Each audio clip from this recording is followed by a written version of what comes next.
Today I'm here to remind you that everything has a season, and whatever begins must come to an end someday for another opposite season to begin. Today we are looking at seasons.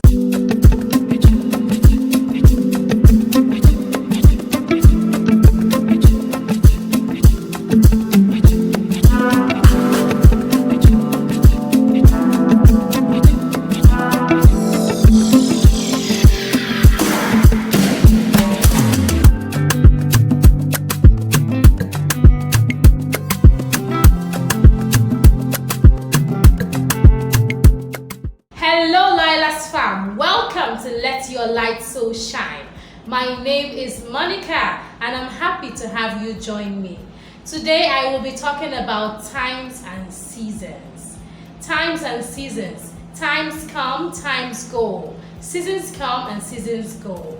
And sometimes we may be in a season where we don't wish for this season. This is not the way we wish for our season to be. But today I'm here to remind you that while you may be in a season you don't like, remember that this season has an alternative. This season has a flip side. This season has a positive side. Today I'm here to remind you that everything has a season, and whatever begins must come to an end someday for another opposite season to begin. Today we are looking at seasons. And my passage for today is Ecclesiastes chapter 3 verses 1 to 8. Please get your Bibles and let us look at this passage together. To everything there is a season, a time for every purpose under heaven. A time to be born and a time to die. A time to plant and a time to pluck what is planted. A time to kill and a time to heal. A time to break down and a time to build up. A time to weep and a time to laugh. A time to mourn and a time to dance. A time to cast away stones and a time to gather stones. A time to embrace and a time to refrain from embracing. A time to gain and a time to lose. A time to keep and a time to throw away. A time to tear and a time to sow. A time to keep silence and a time to speak. A time to love and a time to hate. A time of war and a time of peace. Alright then, that is the passage for today. Now let's take a look at this passage. It's talking about times and seasons. It says a time to die and a time to be born. What is it that is dying in your life? What is it that you feel is coming to an end, that you wish you could prolong? What is that new birth that is coming in? Because if something is dying, some other thing is being born.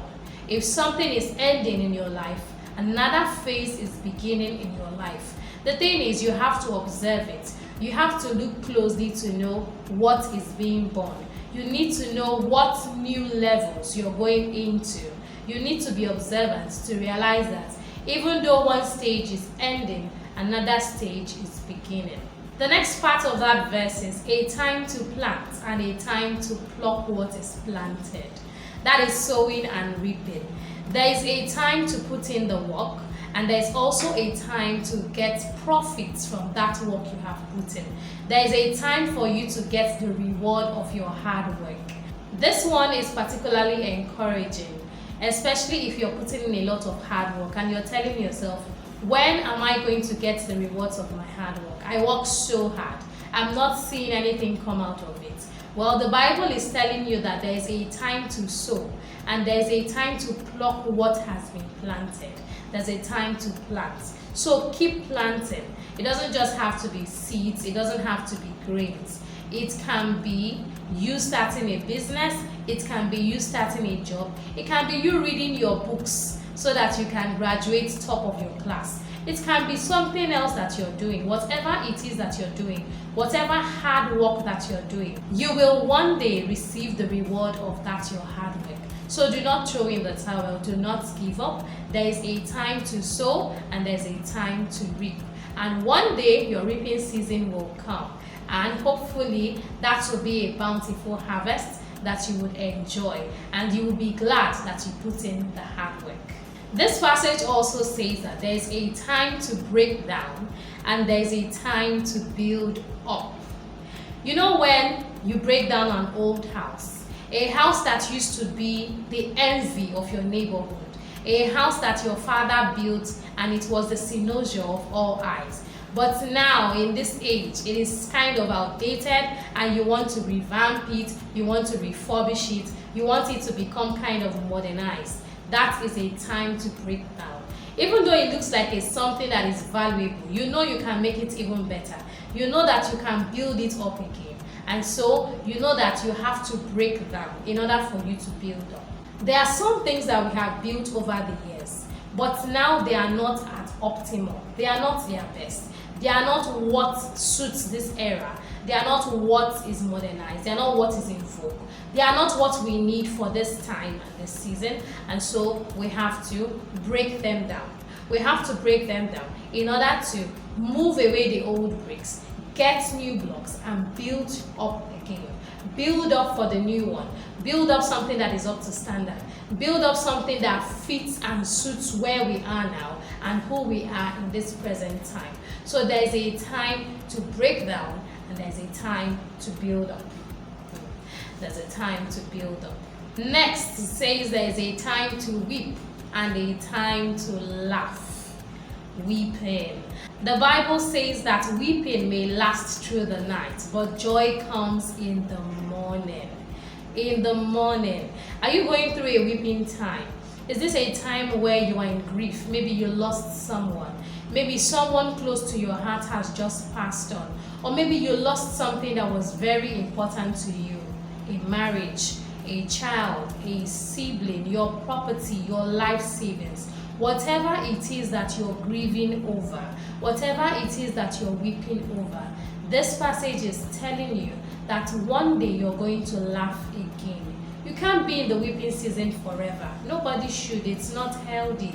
And because seasons change, you will have a reason to laugh again. And I pray for you that your weeping may last only through the night and your joy indeed comes in the morning. And I'm saying, hold on. I know that it looks like you're weeping every day. It looks like there will be no light at the end of the tunnel. It looks like nothing good can happen again. But I'm saying to you, hold on. Your joy will come. You will have reason to smile again. You will have reason to laugh from the depth of your belly again. And I pray that that happens for you soon. But in the meantime, hold on and do not give up on the seasons changing.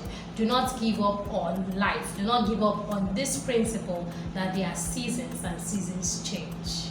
This passage also says that there is a time to gather stones and there's a time to cast away stones. What are stones?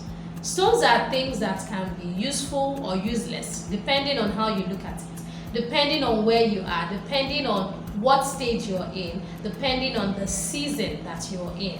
Stones are something that if you see them in a time when you need them, they are useful. They become building blocks. But if not, they just become something irrelevant, something you overlook, something you don't need, something you cast away. So those stones are things that could be useful, could be useless, depending on where you are, depending on if you need them and what you need them for, or if you do not need them. So your stage determines what is useful to you and what is not useful to you. So there is a time to cast away stones and there is a time to gather stones. And this saying is both literal and figurative, because even for stones, regular stones that we see, pebbles, there are times when we gather them. When you're building a house, you gather stones. If you're building a house made of concrete, you will gather the stones. But ordinarily, you don't go gathering stones. What would you do with them? Except if you're at the sea and you're gathering pebbles. Maybe unique-sized pebbles, unique-looking pebbles. But ordinarily, nobody picks pebbles. But they are useful to you when you're building or when you're a collector of stones. This particular one is really a seasonal thing. Depends on what stage you're in, depends on what you're going through. So sometimes what is useful to you in this season may not be so useful to you in another season. The next verse says that there is a time to tear and a time to sow. I just got this mental image of somebody shredding a shirt, an old shirt, shredding it. And from experience, I can say that people shred old shirts when they need them for things that do not include covering up their bodies. Old shirts could be used as rags. Old shirts could be used to do different things. But most times when you tear an old shirt, you're no longer wearing it. Then there's a time to sew. That is when your shirt that is still new, or that is still valuable, or that is still useful to you has a tear and you need to fix that. It means that there are some things you can fix. And there are some other things that you just say, this is not worth fixing. It's not worth keeping. There's nothing special about this. I have to let this go. Or I have to use it for a less noble purpose. That's the tearing part. I have to use it for a less noble purpose. So you need to now find out what is valuable to you. Is this something worth keeping? Is this something worth tearing? So there is a time to tear and there is a time to sow. Depends on what purpose that thing is serving for you at that point in time and how much value you place on it at that point in time. The next part of this is there is a time to keep silent and there's a time to speak. This one is something that is very, very important in our day-to-day lives, in our interactions with other people. Do we know when to speak up? And do we know when to be silent? Or do we just speak because, yes, we must speak? Do we speak just because we must give our opinion on everything? There's a time to be silent. The Bible is telling us this in the book of Ecclesiastes. Keep quiet. Know when to keep quiet. You do not have to say everything that comes to your mind. You do not have to give your opinion on every situation. And even when you're asked, you can say no comments. You see that statement, no comments. It's not positive, it's not negative. It's just saying, I'm not saying anything on this subject matter at the time. So, no comments. Discretion is very important in our human interaction. Know when to voice your opinion and when to be silent. And you know, it doesn't mean that you don't have an opinion.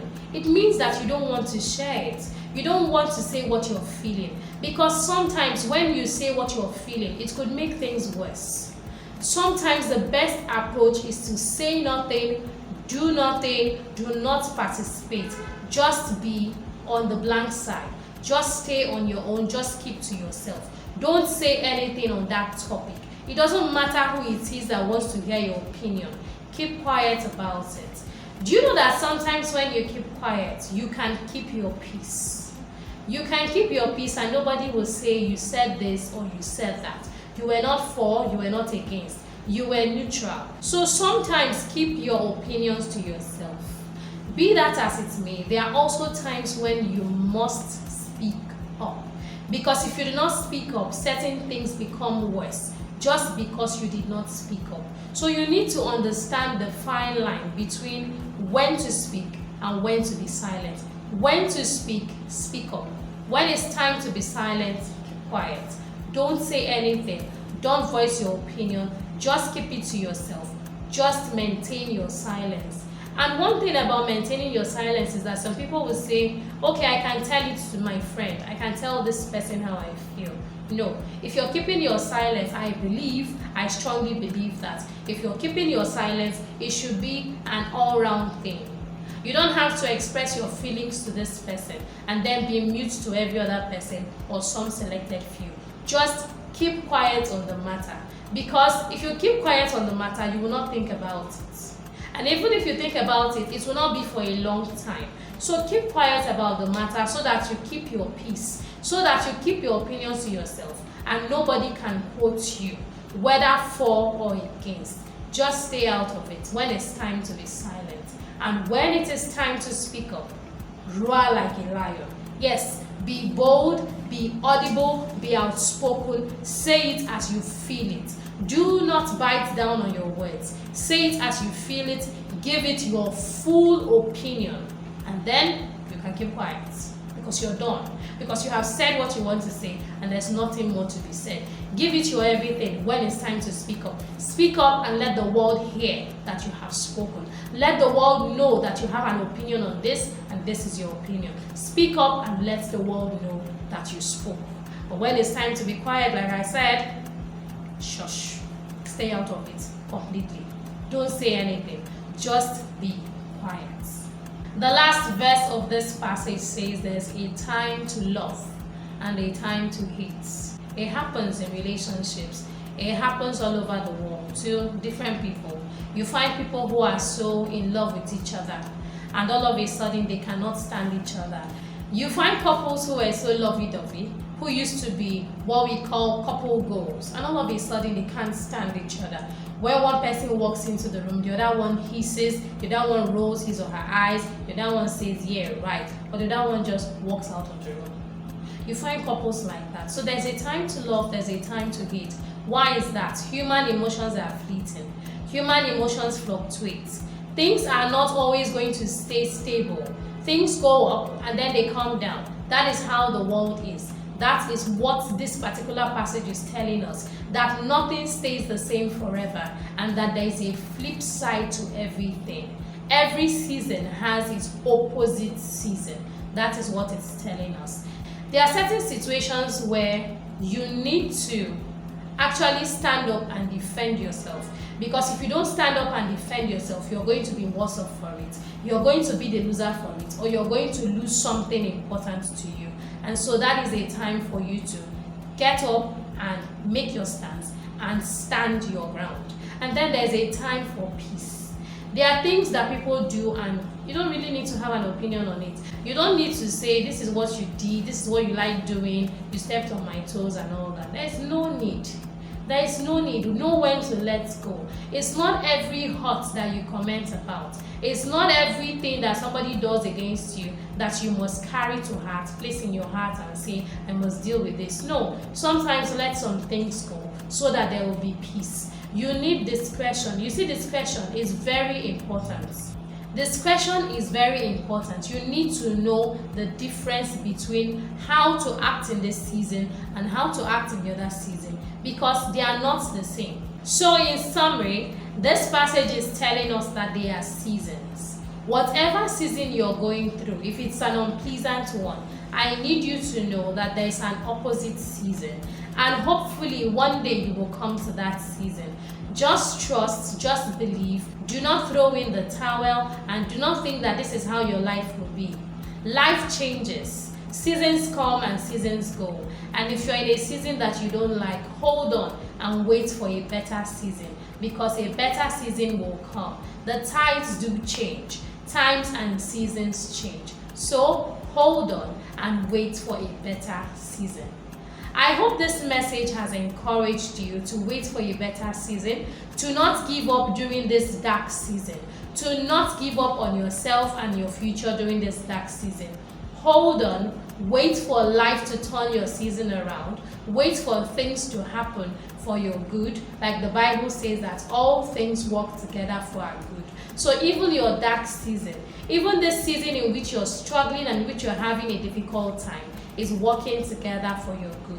And when you come to that brighter season, when you come to that better season, that highly sought after season, you will realize why you went through those difficulties. Because those difficulties were building you.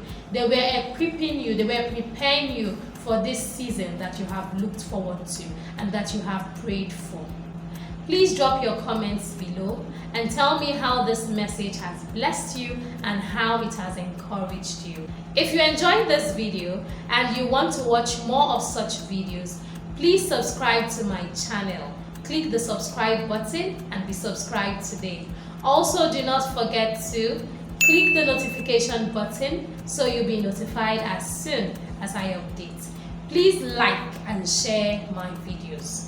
Thank you very much for giving me your time. I really hope that you have been blessed by this video. Wherever you are, whatever you do, let your light so shine. I'll see you next time. Bye for now. Please subscribe, click the notification button, like this channel, share our videos, and follow us on social media. Thank you very much.